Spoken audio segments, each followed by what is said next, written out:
Você tem um plano de trabalho para toda a vida? Será que no seu plano tem significado? A gente tem um convidado surpresa. É depois da vinheta. Roda! Fala, T&D! E se você já se interessou por esse plano de trabalho de toda a vida, vai se interessar também pelo nosso convidado surpresa. Tem alguns spoilers aqui na mesa. Quem será que é, Igor? Bem-vindo! Opa, valeu mais uma vez aqui nesse espaço para bater esse papo, para trocar ideias, para filosofar com bastante humor, bastante diversão e bastante provocação para vocês aí, para a gente repensar um pouco do que as organizações demandam das pessoas e como que a gente faz essa roda girar. É sempre bom estar com você, Elis. Nossa, demais! E vocês pediram, quem é que voltou? Eduardo Zugaib! Vocês são loucos de me chamar novamente. A única conclusão que eu chego é essa. Mas você tá um pouco diferente, agora você mudou de óculos. Eu mudei de óculos, mudei de cabelo, enfim.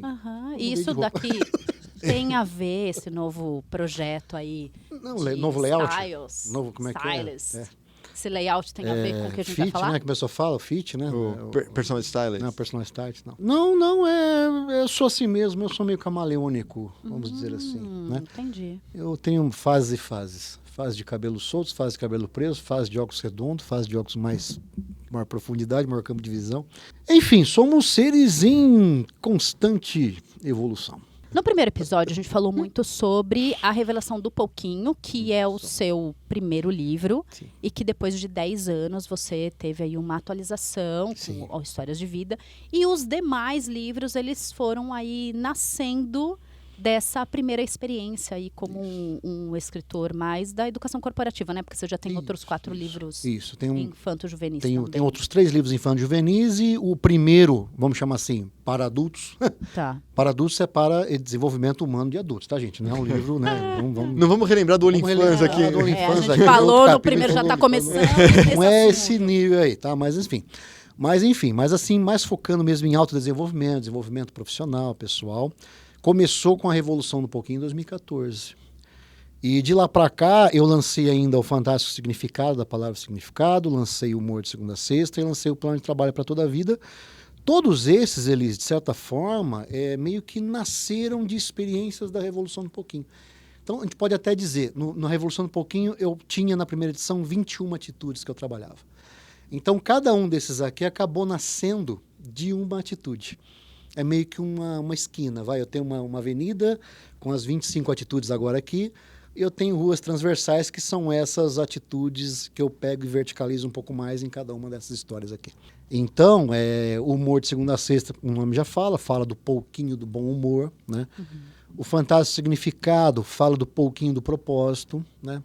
E o plano de trabalho para toda a vida é uma trilha de atitudes que foi extraída da edição original, dentro do meu modelo de trabalho, meu modelo de educação corporativa, que é sempre desenhando trilhas de atitudes conforme a necessidade de desenvolvimento corporativo. Então, vamos imaginar, eu tenho uma necessidade de desenvolver uma liderança mais empática. Legal, eu vou pegar esse original e vou puxar as atitudes que conversam com um modelo de liderança mais empática. Vamos pegar bom humor, gentileza, vamos pegar comunicação, vamos pegar propósito. Então, vamos fazer uma costura de atitudes que cria uma trilha de atitudes e a partir daí a gente aplica isso de forma customizada, totalmente assim, tailorizada, conforme a dor, a necessidade da organização. Então, é um trabalho extremamente orgânico, acima de tudo. Apesar de termos uma prateleira de conteúdos aqui, mas na entrega acaba sendo muito orgânico, muito adensado ali nas dores, nos dilemas e principalmente na cultura da organização. Eu faço questão de conhecer pelo menos aquelas que eles entendem que para poder criar o máximo de aderência, relevância e também aplicabilidade, né, para quem você está falando aí. E aqui nesse plano de trabalho para toda a vida, a gente já consegue entender que tem aí uma indicação muito prática de como que a gente transforma esses conceitos no dia a dia. Sim. E até porque a gente não vai mais trabalhar só aqueles 20, 25 anos, 30 anos. Não. A gente agora tem que ter um plano mais... Numa empresa só, né? Longo. Já começa por aí, Edu? O plano de trabalho para toda a vida, ele tem meio que uma pegadinha no título aí, né? Porque quando você fala toda a vida, você está falando da vida na sua extensão. Quando você fala toda a vida sem o artigo, você está falando todo tipo de vida, todos os perfis de vida, todos os modelos, todos, enfim. E aí você Ou todos os aspectos da vida. Todos os aspectos da vida, mas principalmente assim, a vida mais simples, a vida mais complexa, e aí você tem 10 atitudes que eu entendo, né, e o mundo também acabou me dando essa resposta pela viralização que isso ganhou, né, de que são atitudes-chave para você ter um pouco mais de protagonismo, de assertividade, de ordenação de pensamento, sentimento e atitude para fins de uma construção de um resultado. Quando eu falo resultado, gente, é lógico que essa palavra ela invoca empresa, ela invoca resultados de negócio e tal, mas resultado nas relações, resultado na sua vida, na sua saúde, resultado, enfim. Vamos amplificar o significado de resultado e extrapolando um pouco o muro corporativo. Resultado na família, resultado na criação de um filho. Então, vamos pensar assim, que atitudes mínimas a gente pode mobilizar para poder ter uma construção que te coloque num estágio um pouquinho melhorado aí daquele que você começou. Porque esse é o ponto 1, né, Igor? Já fala de ética. A gente tem uma impressão, às vezes, fala assim, o assunto está batido. Não tá. Todo mundo já fala, mas ele está acontecendo de um jeito que realmente norteia as organizações para essa busca de resultado? Então, Elis, todo mundo já ouviu falar de ética, alguns entendem o que é, outros conseguem colocar em prática, mas uma grande maioria ainda tem uma relação muito subjetiva com isso.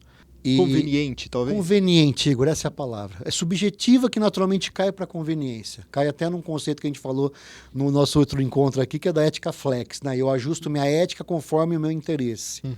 Tá, mas vamos entender que ética é o princípio das relações humanas. É o princípio das relações humanas que nos permite não chegar na animalidade, não chegar na deterioração na animalidade, né? Então, tudo começa numa relação primordial de amor. Você ama alguém, e se eu falar para você quem são as pessoas que vocês amam, pelas quais vocês dariam as suas próprias vidas, você não vai encher uma mão. Uhum. Você não vai encher uma mão, né, para contar.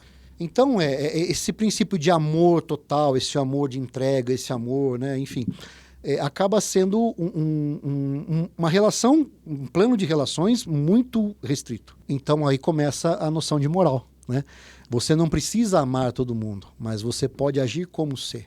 Aí começa a transfiguração dos nossos valores, que ajudam a nortear as nossas decisões. E você começa a falar de valor, você já está conectando, por exemplo, com cultura corporativa. Já está conectando com a cultura da liderança, a cultura organizacional, missão, visão, valores. Você já começa a ter um panorama de trabalho no terreno comum das relações. Então, quando eu falo de moral, né, na moral que tem os meus valores, todo dia eu saio de casa pela manhã com uma mochila nas costas, invisível, onde estão meus valores. Você sai com a sua, ele sai com a dele. E a gente sai de nossas casas rumo a um lugar comum, a nossa mesa aqui. Então, se não houver um ordenamento, um mapeamento, uma identificação desses valores, a gente não conseguir colocar isso de forma clara na mesa, para que a gente busque a convivência, busque não apenas o atendimento dos interesses, mas a acomodação dos conflitos, a gente acaba literalmente começando a deteriorar o campo de relações. Então, aí começa, dentro de liderança, começa esse exercício de trazer toda essa diversidade de valores, de trazer todos esses... Porque quando você fala valores, parece que os meus são bons e os seus não são bons para mim. O dele também não é. Mas a questão não tem valor bom ou valor ruim. Fora valores universais humanos, né? Não vou matar o coleguinha, né, gente? Porque isso já é uma coisa tida como, né, socialmente... Cadeirada também pode. Cadeirada, enfim, essas coisas assim, né? Então, quando você começa... Já tem esse entendimento humanista, né, do que nos preserva enquanto humanos. Mas dentro desse guarda-chuva tem uma infinidade de coisas. E quando você fala de valores na organização, por exemplo, eu falo de ética e eu tenho ética no meu valor naquele banner bonito, naquela placa de aço escovado na recepção, né? Tem lá ética, né? Tá. Aí eu tenho lá o seu João que trabalha numa função operacional, que tem uma formação que não alcançou uma maior graduação, que tem uma formação simples. Ele vê aquela palavra, ele acha bonita.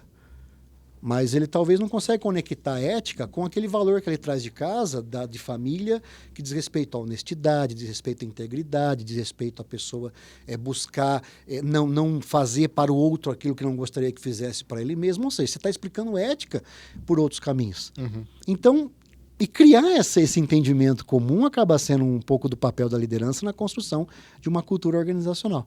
Então, os nossos valores nos ajudam a manter, dentro do ambiente da moral, naturalmente a gente já começa a passar para o campo da ética, que é onde esses valores vão vir para a mesa, a gente precisa buscar essa acomodação. O que aceita e o que não é. Dos conflitos, né? Acomodar conflitos e atender interesses. E quando você clica na ética, você chega, né, hiperlinka para a palavra política, que é o quê? A ética da polis, a ética da cidade, que é o primeiro campo de convívio social fora a família. Então, aí você começa a remontar naquele exercício de desenvolvimento da sociedade. Então, não dá para você dissociar ética de sociedade. Agora, quando a sociedade deteriora ao ponto de não pensar mais em ética ou de achar que o assunto está batido, e aí entra uma pergunta que eu costumo fazer na forma de dilema em treinamentos com liderança, que é a seguinte: e aí, a gente precisa da ética ou é a ética que precisa da gente? Você joga esse dilema no colo da liderança e deixa os caras discutindo 1 hora lá, cara, e vai sair muita coisa. E aí, lógico, a resposta, né, uma pergunta quase que retórica, né? Você já sabe mais ou menos a resposta que você quer chegar. Não, cara, a gente precisa da ética e a ética precisa da gente. Porque senão você rasga o acordo. Você rasga o acordo. E no que você rasga o acordo, você em algum momento ainda vai ter a lei, que é um muro, o limite da ética, a delimitação da ética, claro, no papel, na letra, que os nossos antepassados foram documentando e que de tempos em tempos vai se atualizando, conforme o espírito da época, vai tendo isso vai evoluindo. Porque, vamos imaginar que a mulher começou a votar em 1932, se eu não me engano, no Brasil. 32. Né? Ou seja, mas até ali era algo... Com muitas ressalvas. Com ressalvas, cara. Com ressalvas. Então você imagina, né? Poxa, hoje a mulher tem um papel... Está longe de ser o ideal ainda, sabemos. Se a gente deixar na velocidade que está, vai ser daqui a 250 anos que vai ter uma equidade real, né? Se deixar na velocidade que está, se não houver ação afirmativa, não houver ação propositiva, ou seja, se não tiver isso, vai demorar muito.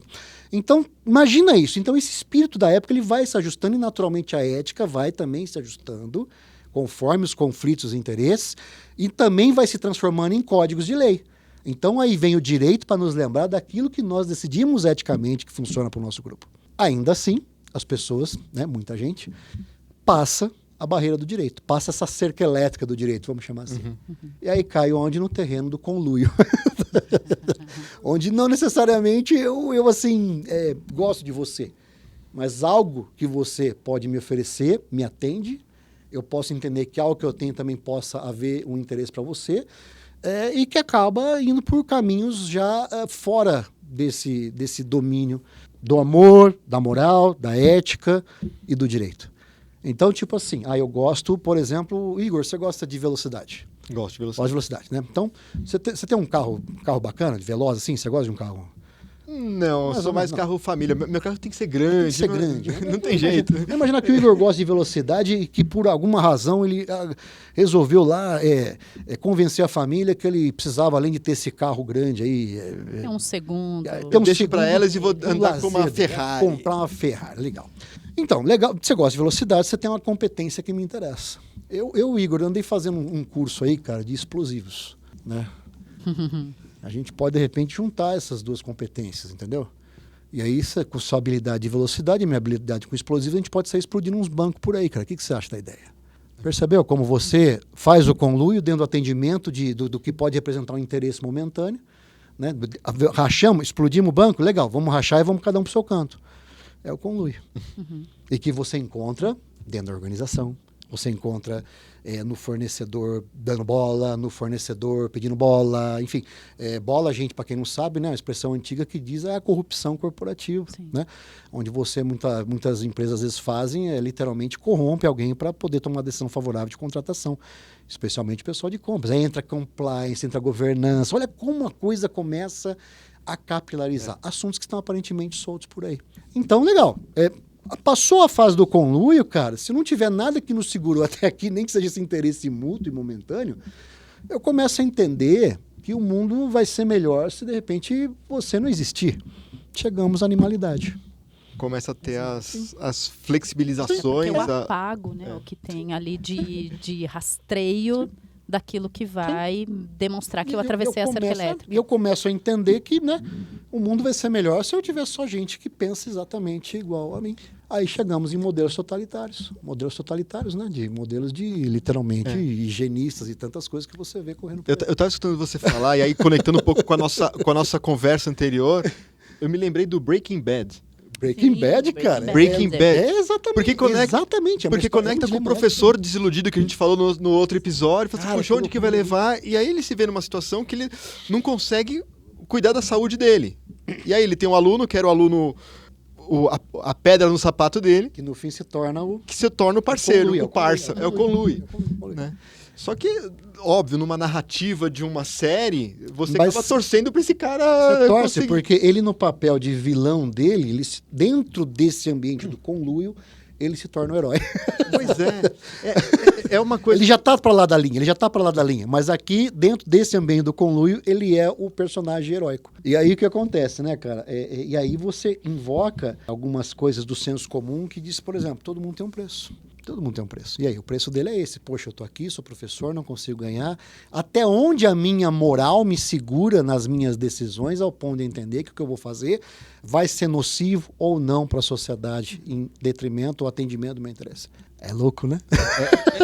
Eu acho que aí a gente começa a discutir a ética, né? A hora que a gente começa a olhar na essência da pessoa, né? Fala assim, tá, e aí? Você vai ou não vai? Até onde, cara? Até onde? Por isso que é muito subjetivo para muita gente. E até traz, neste momento da nossa humanidade, de sociedade, o quanto que é importante o nosso conceito de comunidade agora. Sim. Porque você, tem algo que é subjetivo, que veio dos valores, que veio do amor, que veio da ética familiar, que caiu na organização, que veio para as leis, que tem o compliance, que está no coluio. Só que tudo isso está acontecendo lá, ele também está impactando toda a sociedade de uma maneira geral, e que agora, como você falou no episódio anterior, inclusive, o SG fica aí gritando, e aí os que estão atrasando mais essas adaptações estão pagando financeiramente muito alto por isso. Só que o impacto que a gente tem em comunidade, quando a gente não se olha e avisa, né, Igor, olha, isso aqui eu acho que não é esse caminho. Juntos, né, independentemente de empresa, de time de futebol, de partido Falou político, de coletividade, você vai cair a gente vai precisar olhar para essa comunidade de uma maneira diferente. Reparadora, regeneradora, né, uma palavra que está presente em muitas das conversas de ESG.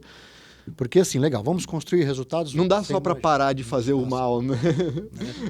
Então assim, né, você tem meio que criar alguns créditos de carbono moral para poder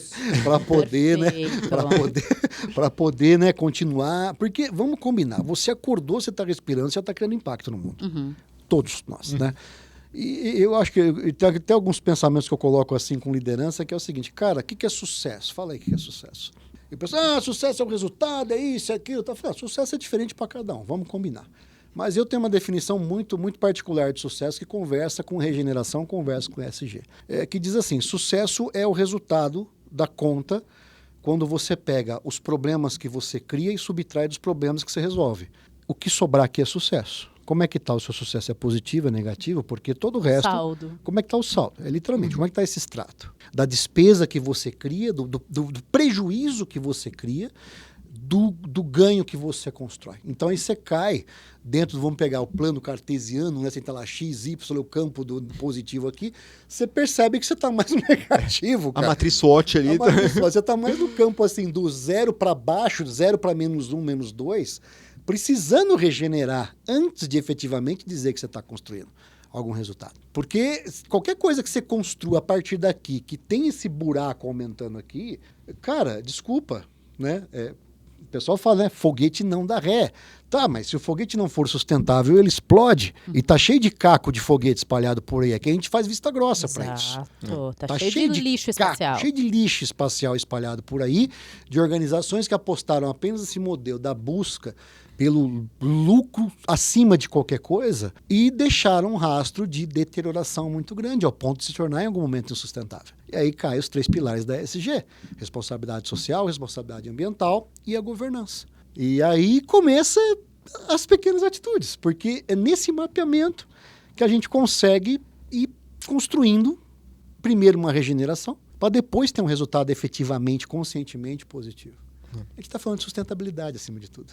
E acho que é isso que não adianta a gente falar desses grandes pilares macros se a gente não fizer o pouquinho de cadadinho, não fizer o nosso mínimo. O mínimo, porque é a regularidade que vai construir performance, gente. Não é um movimento explosivo que constrói performance, é a regularidade. O Murilo Gun, ele tem uma fala que ele já fez algumas palestras lá na BTD, pro CBTD, e é uma coisa assim, não adianta a gente ficar reclamando do mundo, ficar falando das outras coisas. O que você está fazendo? Faz o seu. Sim.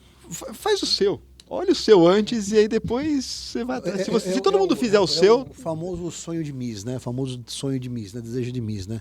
Você A pergunta paz para mundial. Miss, né? Paz mundial, eu quero a paz mundial, né? Tem até um meme rolando aí agora esses dias aí que perguntaram para uma Miss assim, se você pudesse, se você fosse Deus por um dia, o que você faria?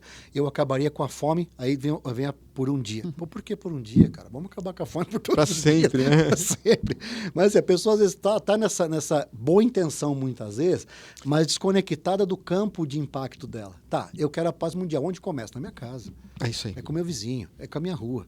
Pô, se eu tô tendo um atrito com o vizinho, por que eu vou levar a coisa pro extremo? Vamos começar a construir paz a partir daqui. Vamos começar a construir um ambiente de convívio. Um ambiente de convergência. Tudo bem, ele pensa diferente de mim, pensa, e eu vou pensar diferente dele também, mas dentro de um ambiente de convívio, se não houver esse entendimento, a gente vai cair lá na barbárie, na animalidade. É onde você vê muita gente, às vezes até em tese, pessoas boas, tranquilas, de família, que num ato impensado puxa uma arma no trânsito e simplesmente acaba com a vida de outro, com a vida dele, com a vida de todo mundo. Exato.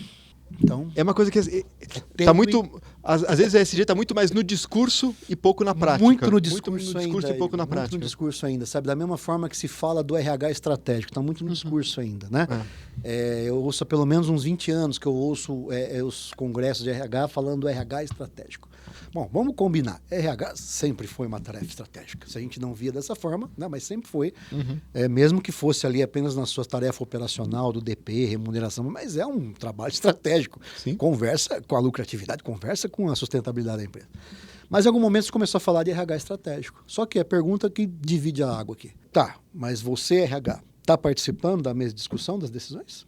Você está participando? Você está executando, Ou só chamam você quando já está decidido? Só faz Uber. Né? Suvacão com perna, né? Bota o pedido aqui, vai e traz o relatório. Pô.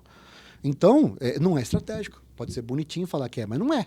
E aí você começa a ter evolução de modelos, como você fala de um BPRH, dos BPs, Business Partner e tal, que começam a entrar misturando-se no negócio.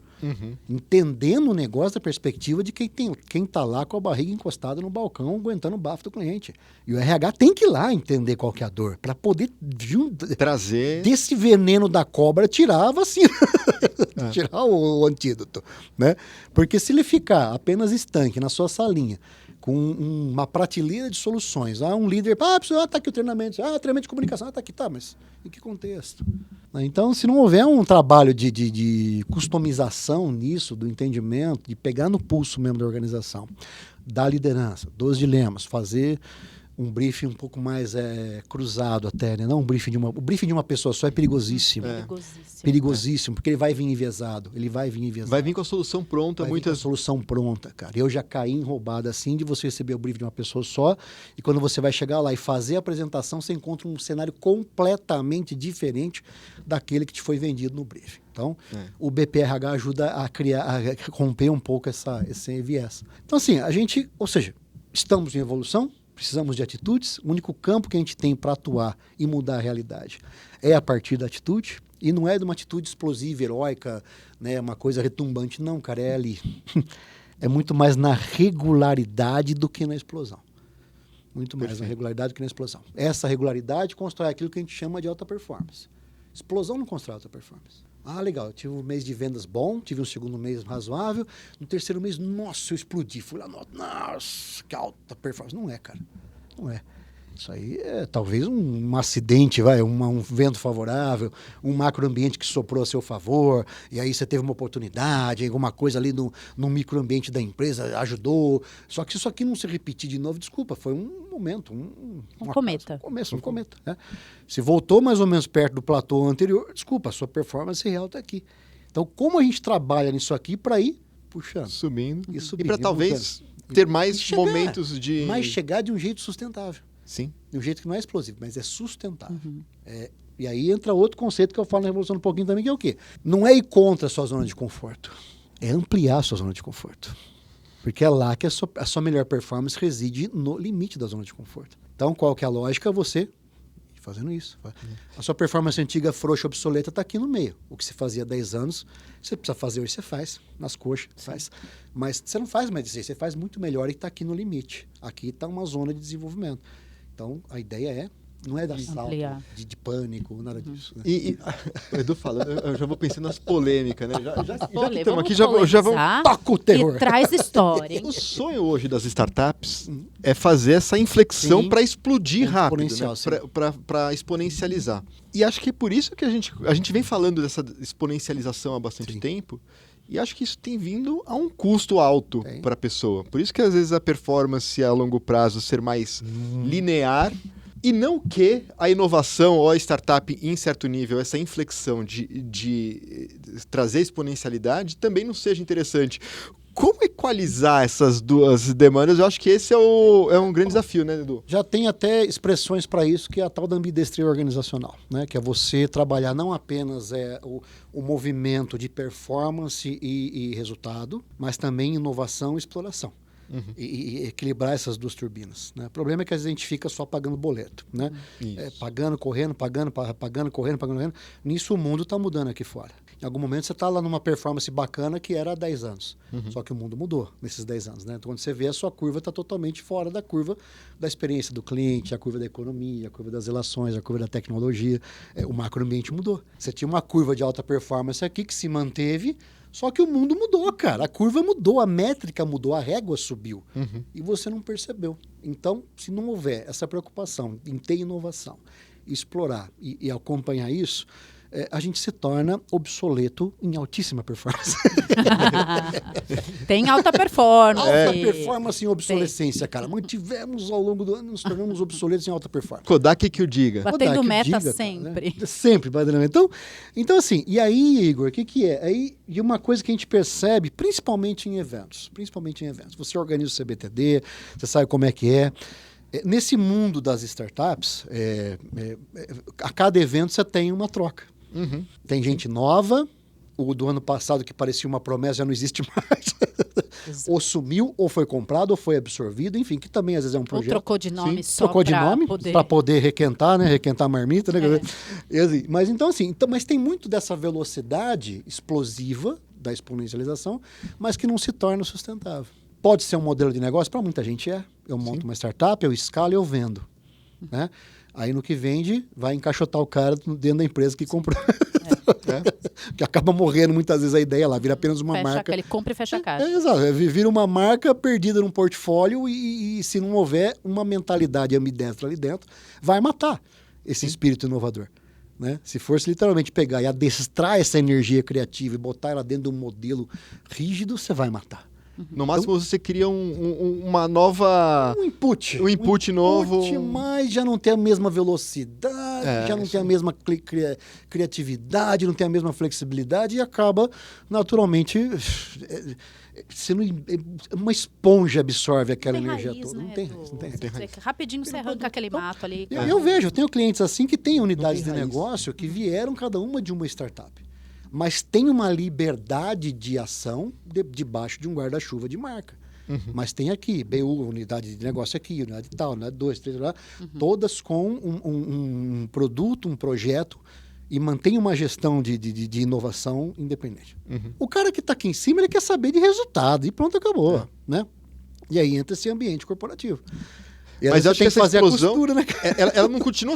Eu acho que assim, a questão é, ela não continua subindo indefinidamente. Ela vai ter um platô. Ela vai ter um platô, vai ter altos e baixos, que é... A gente assim... Tem que deixar espaço para crescer a raiz. A gente é assim. A gente é assim. O crescimento, o desenvolvimento biológico, o desenvolvimento cognitivo é assim. E vamos aceitar isso, né? E temos que aceitar, Não tem essa coisa de super-herói, de coisa infinita, de eterno, não tem isso, né? E às vezes o meu papel em empresa é justamente lembrar o líder que ele cai.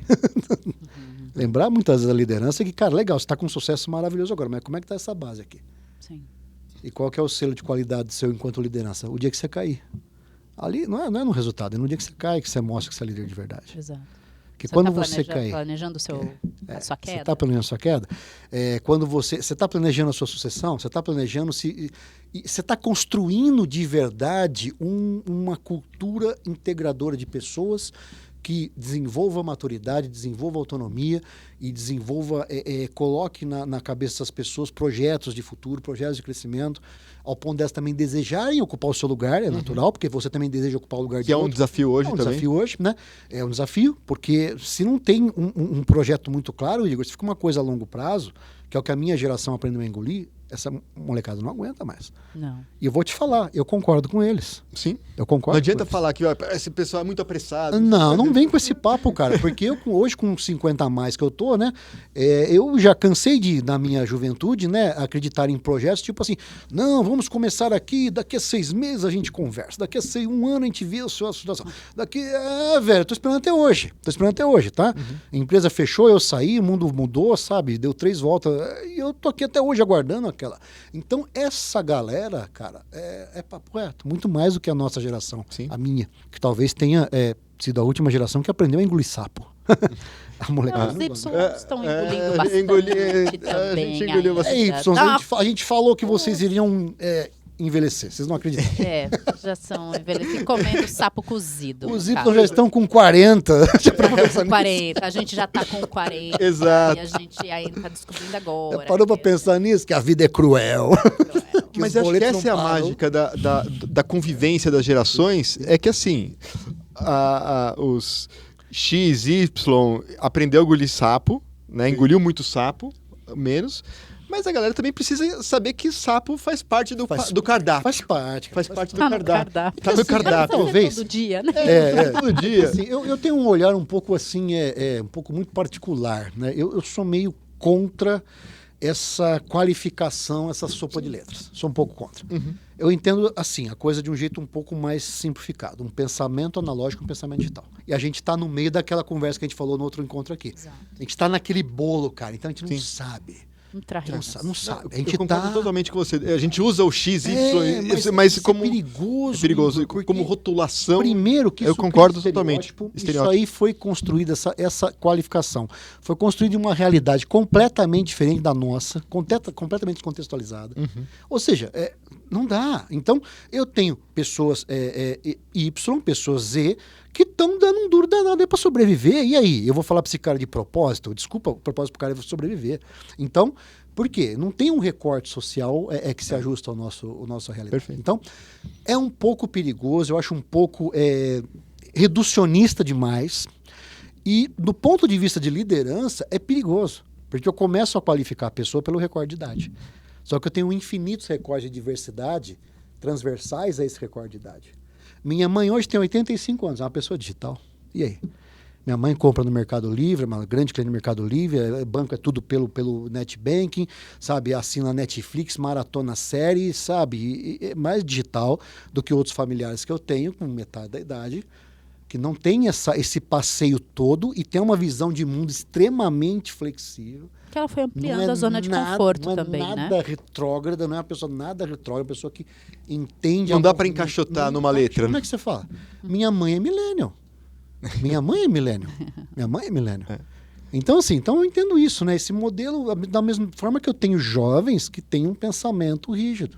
Que era uma menor proporção, né? Assim, ela acaba ficando ali... salta aos olhos. Você não encontra qualquer momento aí, idosos com 85 anos tendo essa habilidade digital. Mas é um perigo. Mas é um perigo.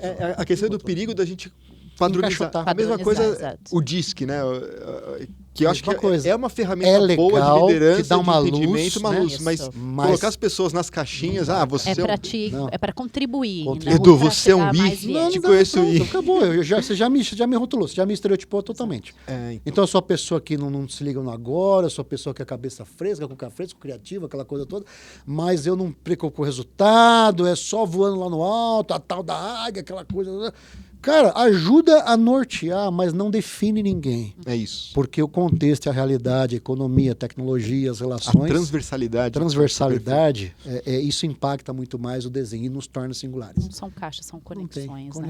Conexões. Vamos trazer para cá, para o plano de trabalho. Conexões. São conexões, Então, são caixinhas, tá tudo conectado. Resumidamente, então, o plano de trabalho para toda a vida, ele tem um princípio muito simples. Ser feliz nesse meio todo. Entendendo felicidade na gestão, tanto de momentos bons como momentos ruins. E aí começa outra dor humana, né? Que a gente costuma confundir muito alegria com felicidade. Exato. Humor com felicidade. Então, como já diria Frejá, né? Rir é bom, mas rir de tudo é desespero, né? Então, Mas é bom rir de tudo também, pô. é bom, mas é por desespero, né? Mas mesmo é melhor rir. Mas mesmo assim, né? Porque e as atitudes ajudam a gente a desenhar isso no dia a dia. Como é que eu vou gerir dias alegres, eventos alegres e eventos tristes? Debaixo desse guarda-chuva mais ampliado chamado felicidade. E aí entra a abordagem filosófica daqui. Porque eu entendo felicidade como um processo, assim como a mudança é um processo, não como um evento. Tem a ver com o saldo que você falou. Sim. Também. Então, né? E gerir essa dualidade da vida.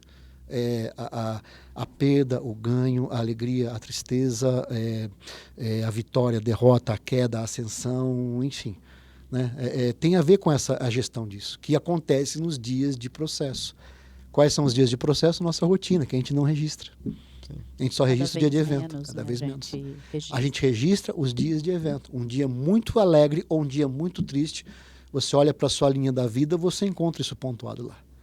A diferença está no... Agora, o que une esses intervalos, que unem esses pontos de alegria ou de tristeza, são os dias de processo, a rotina. Então, é trazer a felicidade para a gestão das pequenas atitudes ali naquele lugar de impacto que é o nosso dia de agora. Que são os dias de pouquinho. Dias de pouquinho, sim. Então, ele é totalmente conectado, só que num nível filosófico um pouco mais profundo. Mais aprofundado. Edu, já que a gente está caminhando aqui para o final... Mas já? De novo. Tem que gravar. Plano de trabalho para toda a vida. A gente já sabe que a gente vai ficar mais tempo no mercado de trabalho, porém com menos tempo em cada um dos lugares. Sim. Múltiplas carreiras, né? Exato. E aí, nessa situação, a gente tem rotatividade, que o Brasil já é o primeiro do mundo, são 56% de rotatividade. Nossa, é muito grande. Se a gente voltar aí 20 anos, a gente falava em 15% assustado. E a gente está com essa realidade. A gente não vai mais voltar para 15%. Isso não vai acontecer. 56% é um absurdo? Mas a gente não vai voltar mais para 15%. Para 15% não volta. A gente não volta. A gente vai ficar em torno de uns 30%, 32%. Como é que eu faço um plano de trabalho para toda a vida com significado, entendendo que a gente vai ter esse senso de comunidade muito maior, porque se as pessoas estão passando em mais lugares, eu vou ter que ter o senso de comunidade, porque o que eu faço aqui com o meu colaborador vai para você, ele vai levar isso daí junto. Eu acho que a gente tem que talvez falar, não sei se eu vou inventar uma expressão agora, mas uma gestão de propósitos. Excelente. Porque eu tenho um propósito, a organização tem um propósito que se traduz muitas vezes na sua razão social, a razão de servir à sociedade, né? Enfim, as pessoas têm também os seus propósitos. E eu acho que o grande papel da liderança é criar um máximo de convergência com o propósito de cada um dentro daquela realidade da empresa. Mas o funcionário queria ser surfista, queria ser isso, aquela coisa toda. Tá bom, cara.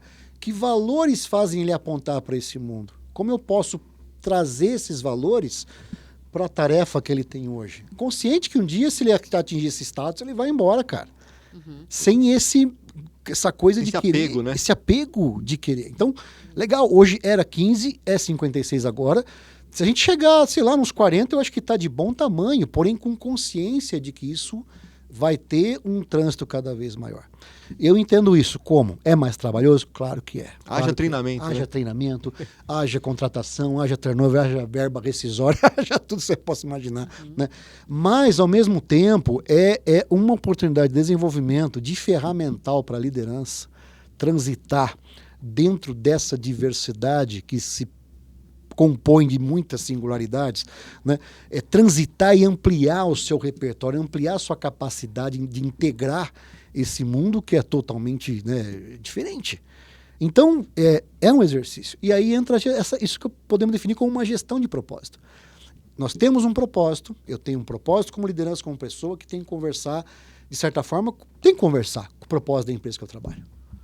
Porque senão, desculpa, a sua vida vai ser uma coisa muito sofrida. No mínimo um alinhamento, né? No mínimo uma convergência, cara. Uma convergência. É aquilo que a gente falou, poxa, é legal, eu acho que ética é legal. Tá, mas onde que tinha ética? Ah, minha avó falava de honestidade, minha avó falava de...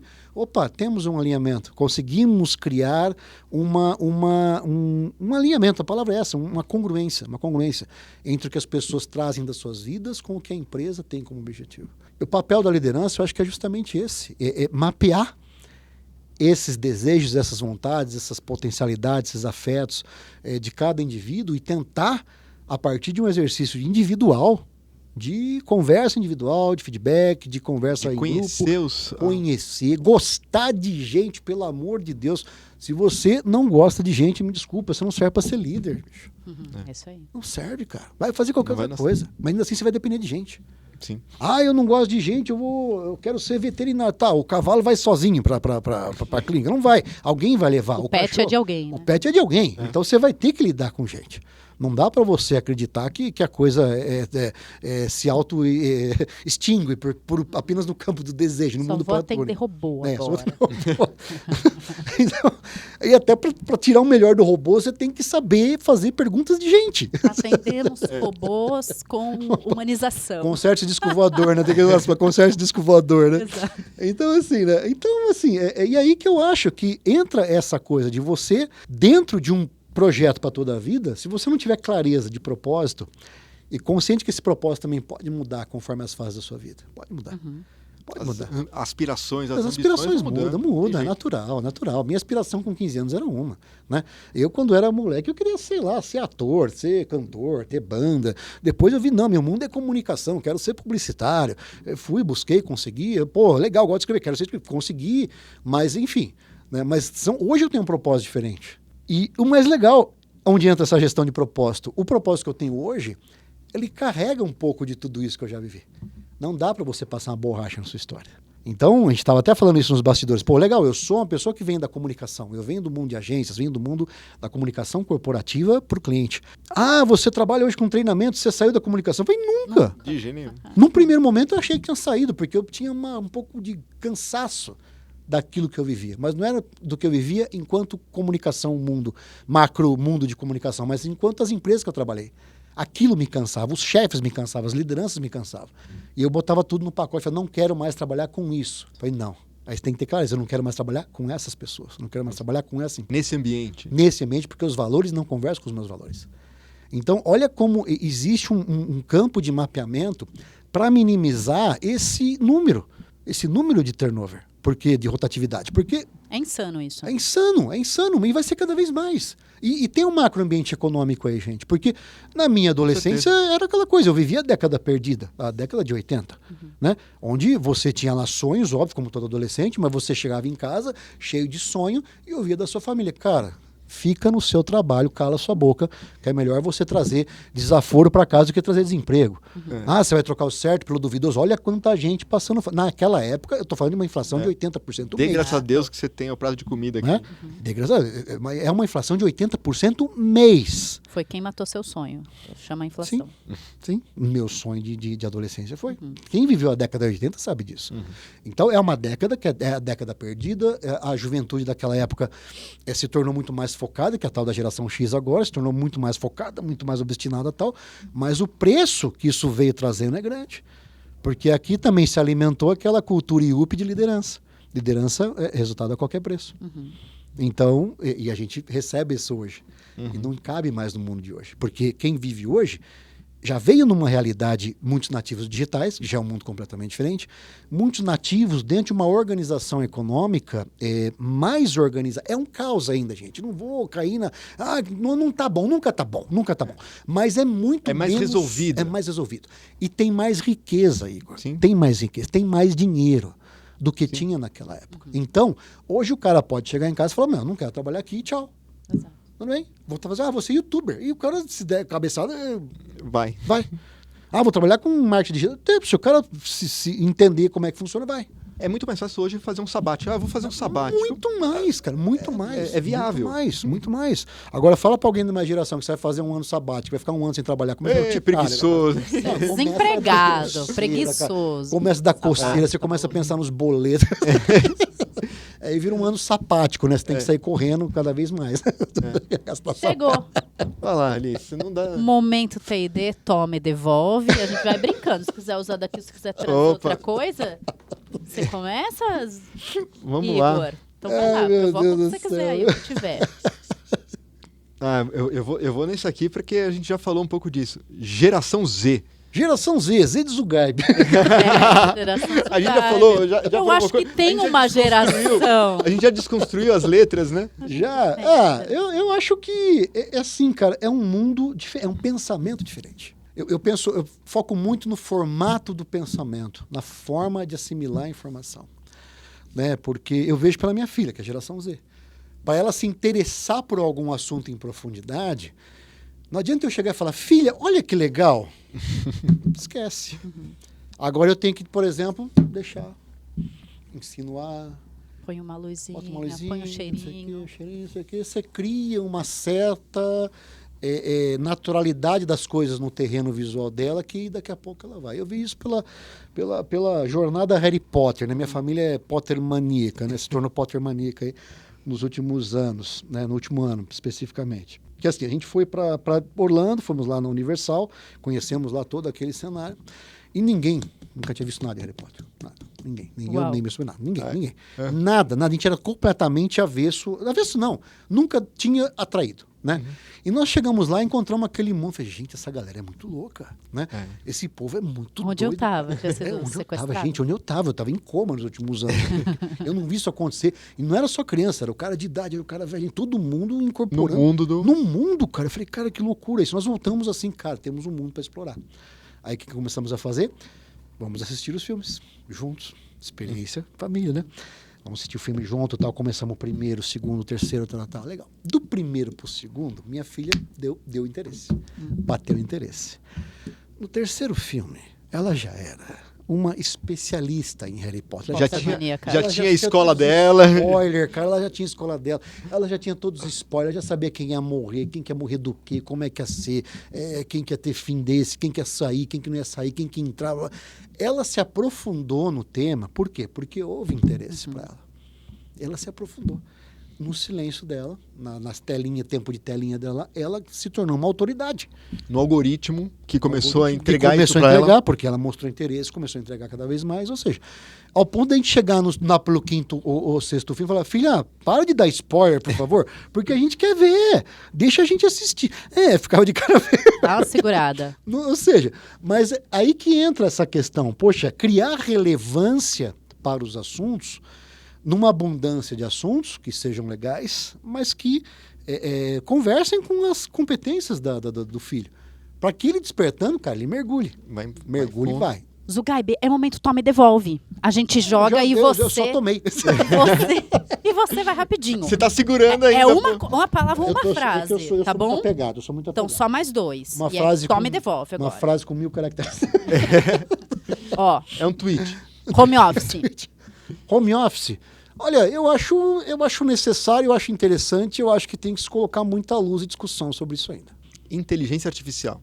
Ferramenta. E o que não é óbvio sobre Eduardo Zugaib? Que o Eduardo Zugaib não é óbvio, né? Eu acho que isso já é uma coisa meio Arnaldo Antunes até, né? Uma coisa meio poesia concreta, que não pode ser. Mas, enfim, eu não sou uma pessoa óbvia. Eu acho que isso já fica muito nítido quando eu me coloco, quando eu chego, mas não é porque quero ser excêntrico, não é. É uma coisa que foi se tornando natural. Eu sou um curioso, eu sou uma pessoa apaixonada, eu gosto de gente, eu gosto de histórias, eu sou um contador de histórias, eu gosto de histórias. Então, e às vezes essa não obviedade é o que me dá entrada em muitas organizações, quebrando muitas vezes alguns modelos que já se tornaram, para os quais as equipes se tornaram impermeáveis. Então chega o cara loucão, chega o cara que conversa num nível de conversa muito humano, muito ali, né, maloca com a galera, aquela coisa, né, e conversa num nível e consegue trazer uma simplificação de assuntos que às vezes algumas outras pessoas não conseguem chegar. Então, eu tenho esse feedback cada vez mais. E o legal, quanto mais eu envelheço, mais eu tenho esse feedback. Ou seja, menos óbvio você fica. Menos óbvio. Então, Perfeito. o óbvio é que eu não sou óbvio. Onde que te encontram? Manda aquele @ aí eduardozugaib.com.br ou então no e-mail lá, assessoria@eduardozugaib.com.br. Enfim, estou nas redes sociais, no LinkedIn, no Instagram, que são as redes que eu mais uso.